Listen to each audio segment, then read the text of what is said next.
If you're like me and you have more than one kid, you want to reuse your curriculum. If you want to save money and you want to save time and you want to save trees, these are some really easy tips and tricks to save your curriculum for your next kids. Now, starting off, I had gone through a few different methods.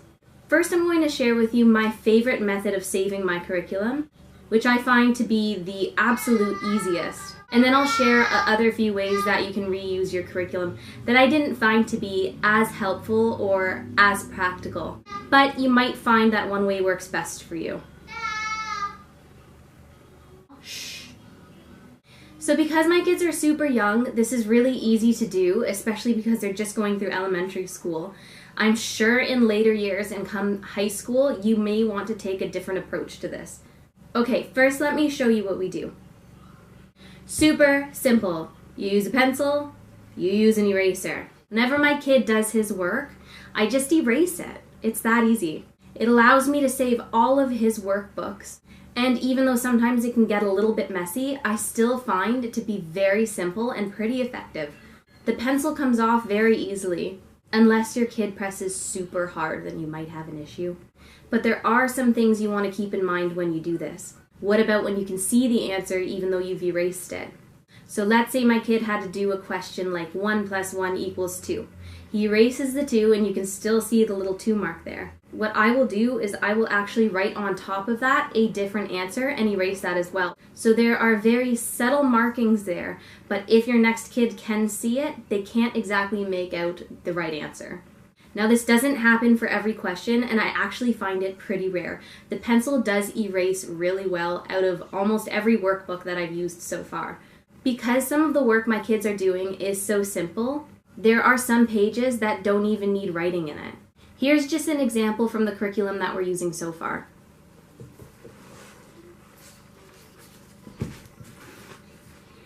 In these pictures here, my kid has to mark the starting letter of each image. Sometimes if I don't want him to mark up the page, or I just want to get through it a little bit quicker with him, I'll just point to the picture and I'll just get him to answer. Now if there's another page in the workbook that's a little bit more complex, like they have to draw a picture, they have to use colors, that's something you can't exactly erase, and you might not want to either. It's sweet to keep. What I would do is I would take a separate piece of paper and I would just get them to redo the work on that sheet of paper. Also, another thing to consider, everybody's different in how they want to keep their work for future reference, or if they need to keep certain work that they've done. Because I am erasing so much, there's not a whole lot of work that I have to keep, but the stuff that I consider to be pretty important, I will either photocopy or I'll get them to do the work on a separate page. At this point, because they're so young, it's also easy just to keep their final tests. This shows that they know what they've been working on, they know what you've taught them, and they have the knowledge from their work.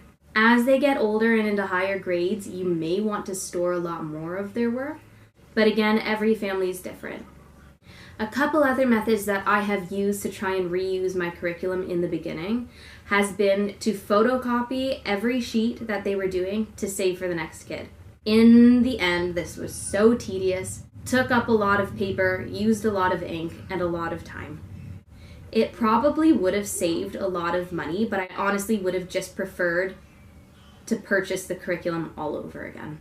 Another great idea to save your workbook and to avoid having them marked up at all is to use laminated sheets. You could use something just like this, so you laminate just a blank piece of paper like this and you have your kid write the answers on it, and then you can just erase it every time. Or what you do is you use a lamination sheet like this without the white piece of paper inside. You can take the sheet and place it right on top of the curriculum and have your kid with whiteboard marker write on top the answers so they can see the questions underneath the laminated sheet, but their answers will be on top of the clear sheet, so there's no marks on your paper. It's kind of like using those wipe away workbooks.